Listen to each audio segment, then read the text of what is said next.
Bora agora mudar de assunto, infelizmente tirar o sorriso do rosto, falar sobre a tensão entre Venezuela e Guiana, que segue no radar. Na última semana, Nicolás Maduro repudiou o envio de um navio militar britânico para a costa da Guiana e anunciou um reforço de tropas na fronteira entre os dois países. Vamos falar então sobre o que está acontecendo lá na fronteira entre Guiana e Venezuela com o sociólogo, analista político Felipe Ramos. Quem também participa dessa conversa é o nosso analista Américo Martins. Felipe, antes de mais nada, seja muito bem-vindo aqui à nossa programação. Bom dia. Bom dia, Carol. Bom dia, Américo. Felipe, a gente falou muito nos últimos meses sobre a situação na região da fronteira entre Guiana e Venezuela e sobre a possibilidade, o risco de um conflito entre os dois países. Quando há o envio desse navio militar do Reino Unido para a Guiana, quando há o reforço das tropas venezuelanas na fronteira, a gente deixa mais evidente esse risco de um conflito entre os países? Sim, o risco se amplia um pouquinho, ainda que nenhum dos dois países, dos dois lados, tem um interesse no confronto direto. Mas sim, a partir do momento que você tem, né, a movimentação de tropas, o navio enviado pelo Reino Unido, por exemplo, chegou ontem, é um navio pequeno, um navio de patrulha, que tem no máximo ali 50 marinheiros, portanto não é um navio preparado para ataque ou para um controle territorial mais profundo, é basicamente um navio de patrulha contra piratas, contra traficantes de drogas, né, nos mares internacionais, que a Inglaterra, né, tem em sua patrulha. Mas é uma forma de demonstrar, né, para a Venezuela que há sim uma aproximação entre a Guiana e a sua antiga metrópole, o Reino Unido, né? Então, que estariam ali atentos e propensos a defender também o território guianês, né? E também o lado venezuelano, ao começar a fazer exercícios militares, o Maduro chamou aí 5.600 soldados e marinheiros para fazer exercício nas águas do lado ainda venezuelano, da região ali próxima ao Essequibo. Tudo isso gera uma movimentação de tropas que não é favorável, né, para manter a tensão sob controle, né? O melhor é que esses movimentos sejam restritos aos acordos diplomáticos, como haviam sido tentados recentemente, inclusive com a intermediação do Brasil. O Américo Martins também tem perguntas. Por favor, Américo. Muito obrigado, Carol. Felipe, muito obrigado pela entrevista. Eu queria fazer uma pergunta pegando justamente esse seu gancho de mencionar o Brasil. O governo brasileiro ficou muito irritado com esse possível conflito, até porque o presidente Lula vinha se empenhando pessoalmente em tentar reduzir aí as sanções contra o governo venezuelano do Nicolás Maduro. A minha pergunta é, o que de fato o Brasil poderia fazer aí em termos de mediação para evitar que isso se transforme de verdade num conflito? É uma excelente pergunta, e você traz um outro tema também, que é o tema das sanções, né? São duas coisas bem interessantes para mencionar. Primeiro, o Brasil, obviamente, tem interesse na paz na região. O governo Lula, nos primeiros dois governos Lula, né, de 2003 ali a 2010, foram governos que apostaram bastante na integração regional sul-americana, criação da Unasul, fortalecimento do Mercosul. Era um momento favorável na região para essas iniciativas de integração. Hoje o momento é completamente adverso, né? O Javier Milei na Argentina acabou de dizer que não quer entrar nos BRICS, que havia sido convidado pelo Brasil, tem uma relação tensa, e agora a possibilidade de um conflito entre Venezuela e Guiana. Portanto, é um desafio imenso para a política externa do Brasil, principalmente porque apesar de ser uma região vizinha nossa, ali já perto ali, né, do estado de Roraima, o Brasil tem poucos, vamos dizer assim, tem pouca influência entre os atores que estão envolvidos. E quando eu chamo de atores, não somente a Venezuela e a Guiana, mas as grandes potências internacionais. Do lado venezuelano, nós temos aí Rússia, que tem interesse numa confusão na América do Sul para desviar a atenção dos Estados Unidos.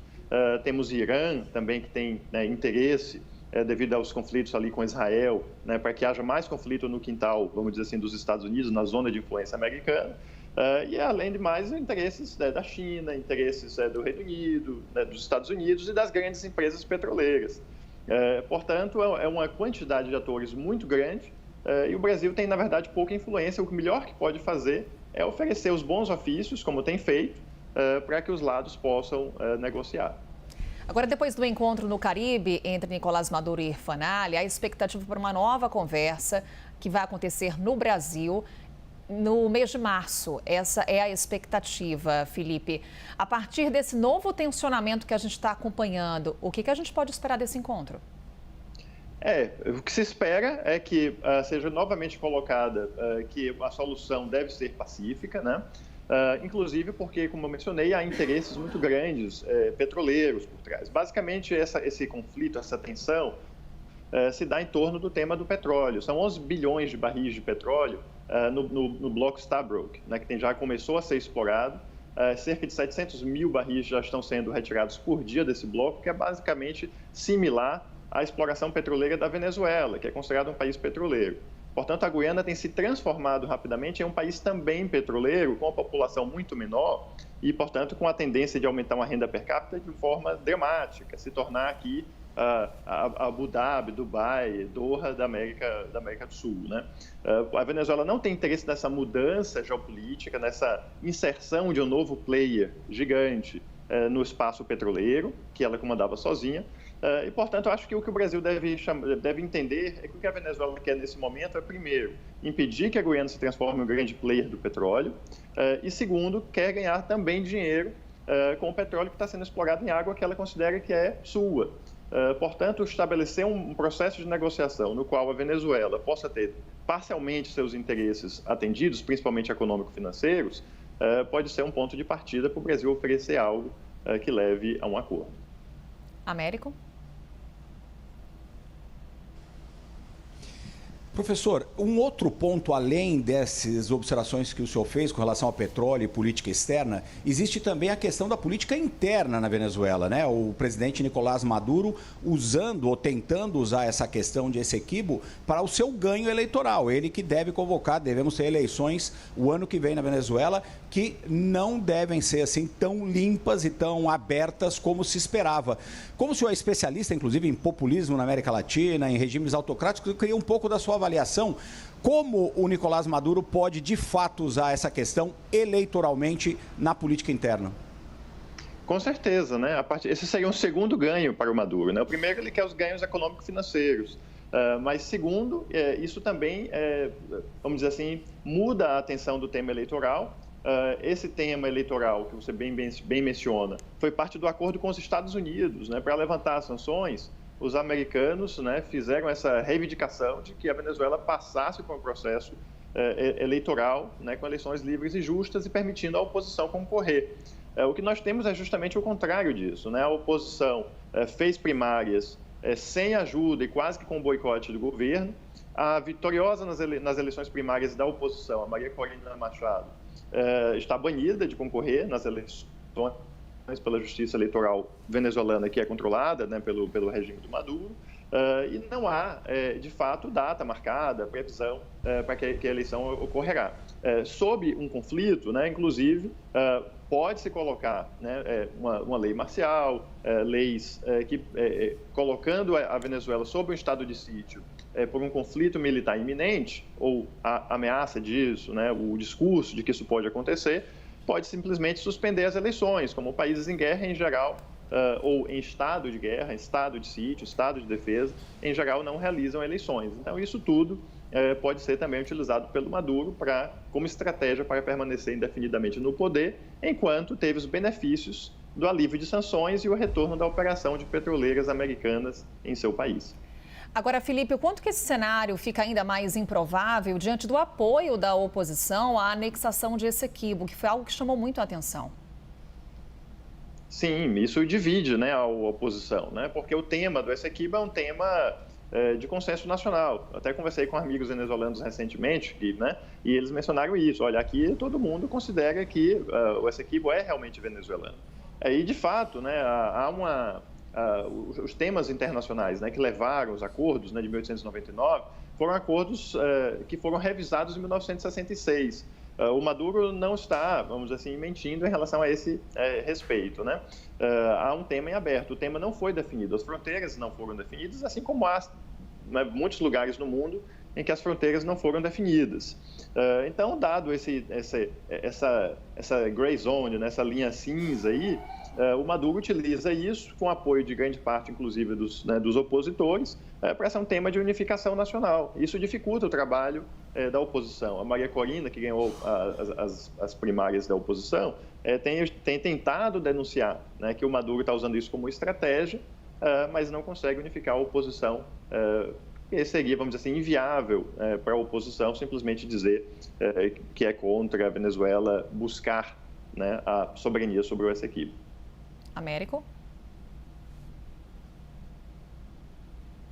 Professor, você mencionou a questão da Rússia, o interesse da Rússia, em especial, em ter um conflito aí no jardim dos Estados Unidos, vamos dizer, próximo aí na América Latina. Quais são as chances, na sua opinião, de um envolvimento direto dos russos, como, por exemplo, fazer exercícios militares conjuntos com os venezuelanos, como uma forma de pressionar não só a Guiana, mas também Estados Unidos e o próprio Reino Unido?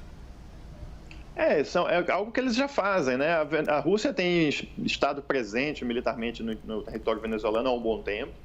Inclusive o grupo Wagner, né, que ficou famoso, né, como grupo de mercenários, que inclusive atuam fortemente na guerra da Ucrânia, e teve o seu líder assassinado aí, aparentemente, né, por ordem do regime do Vladimir Putin, né, ao tentar um golpe de Estado contra o presidente russo. Portanto, esse grupo já atua na Venezuela, inclusive próximo à fronteira com o Brasil, em uma região que tem uma exploração de ouro imensa ali nas terras indígenas do sul, né, do estado de Bolívar, na Venezuela, na fronteira com Roraima, o estado brasileiro.